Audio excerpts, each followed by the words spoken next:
Next generation console hardware, next gen Xbox and PlayStation 6. Are these two consoles really going to be the true next generation console hardware that many people expect them to be? Let's look into it.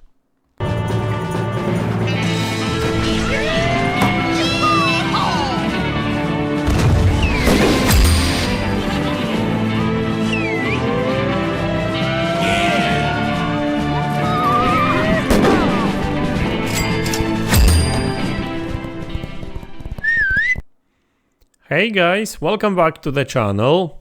So in today's video I would like to talk about console generations, because it feels like we are slowly but surely going away from the concept of generations, even on consoles. I mean, there wasn't any proper generations on PC ever, really. I mean, if you think about it, you would get these GPU upgrades, and sometimes you would get like a new engine, next-gen engine, which would push stuff and new hardware to the limits, right? Because hardware is cool, new hardware is cool, but if the software doesn't take advantage of it, which we kind of see that right now with consoles, if the software is not taking advantage of the hardware, well, what's good of it, right? So I think that on PC we did see more of a evolution of hardware and software, and I think that we are going in the same direction with consoles these days for many reasons. One of these reasons is the customer base. I mean, consoles are getting more and more expensive to make, and these companies want to sell their games to as many people as possible. So that's why, for example, this generation, many publishers were selling and making software for both generations of consoles, right? Like up until literally just recently, right? Like last year, a lot of these releases, when it comes to games, they were on both last gen and this gen. Sometimes they would come later, but still, right? So there's still a lot of games coming to last gen consoles, but they are rather like smaller titles that don't necessarily require the extra power and the capability. But generally speaking, I would say that only this year it's probably going to feel like a proper next gen year. So obviously that is one of the reasons why developers will want to keep the old consoles alive for as long as possible, because they will want to sell software for these consoles too. That makes sense.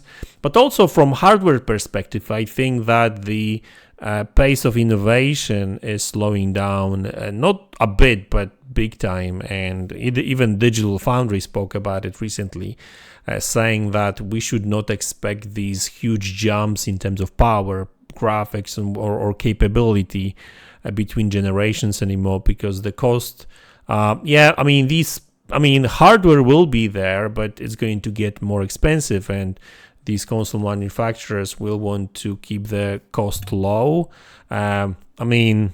Relatively speaking, these consoles will probably still be $500, $600, right?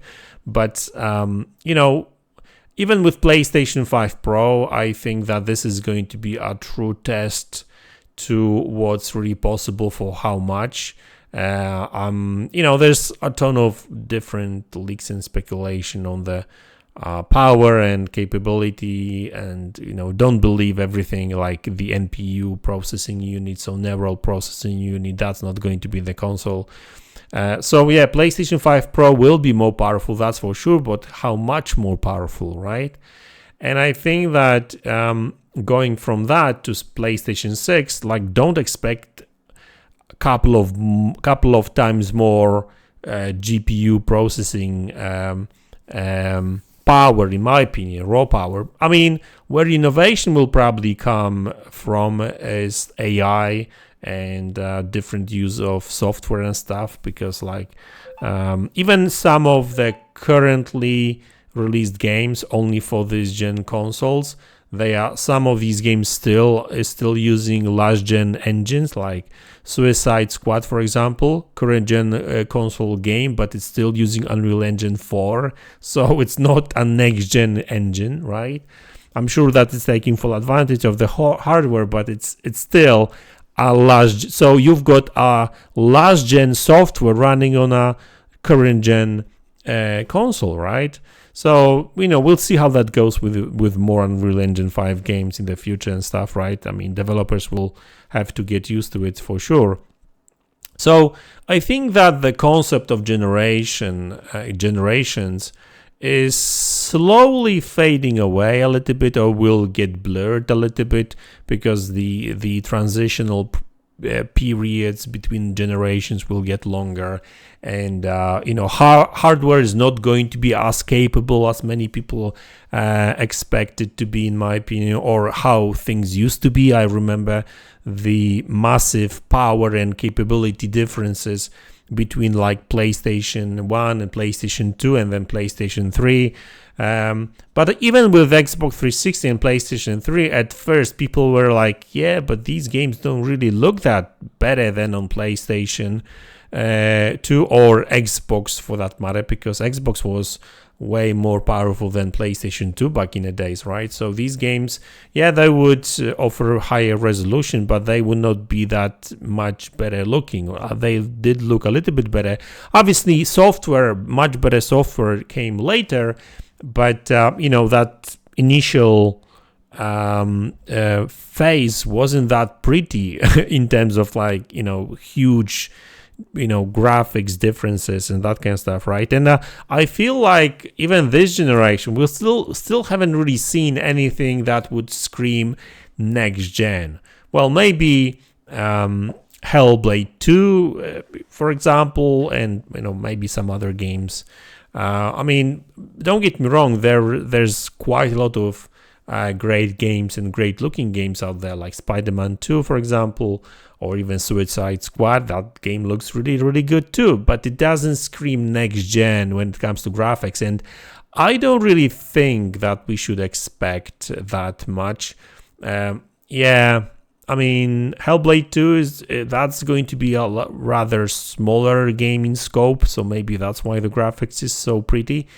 But generally speaking, like even Horizon, the new Horizon game that now is coming to PC, yeah, the game looks much better than the first game from PlayStation 4, but does it look next gen better? I wouldn't really say that, right? So that's the thing, right? I mean, ray tracing is a cool thing, super fast SSD and no loading times, that's kind of great too, but it doesn't scream next gen to anyone really, right? And I feel like PlayStation 6 and next gen Xbox, they won't deliver that either, right? I mean, like, I think that the even in the future, not even PlayStation 6 and next gen Xbox, but even future generations of hardware, that gap between the graphics quality, for example, is going to be even smaller, in my opinion, right? And I think that we've reached a point when it comes to graphics that graphics looks great anyway, right? Like, it's with some of these games, they really look almost real like, right? So I don't know, like, generally speaking, like, graphics is quite important to me, but I wouldn't necessarily want games to be too realistic, not necessarily in terms of graphics per se, but some people are just like screaming for I guess some of these details that don't really matter during the gameplay, right? So we'll see how that goes. But yeah, guys, in my opinion, don't expect like a massive difference. Yeah, performance will be better, higher resolutions, new technologies. I'm actually quite interested. I'm still intrigued how games going to look like 2-3 years from now, when developers will finally start using these proper next gen engines, using proper next-gen features on these consoles, and PC, because funny enough, NVIDIA introduced mesh shaders back in 2017, 18, I want to say, and still there's only 2 games using that technology. Technology that is now almost 6 years old, right? So it just shows you that how long it takes sometimes for these technologies to get implemented, right? And it's a slow process. So we'll see how that goes. Hopefully Unreal Engine 5 will actually change things. This is going to be a leading software for developers now, leading engine for games, this and future generation probably too. And to be honest with you, I'm just kind of I'm intrigued now. Even like, will Epic offer Unreal Engine 6 like around 2028 when PlayStation 6 will arrive, or 2028 when PlayStation 6 arrive, or maybe 2026 when next Xbox will arrive. We'll see how that goes, but yeah, don't expect too much, guys. I think that at this point is just it. I mean, hardware capabilities are quite high anyway. They deliver great graphics, good performance. I still would love more games to be 60 on consoles, but it is what it is. And developers are not really focusing on 60, not in all games on consoles. But hey, there's PC, so if you want better performance, just play on PC. So guys, that's the video. Hope you enjoyed it. Let me know in the comment section below what you think about it, and I will see you all in the next one. Take care.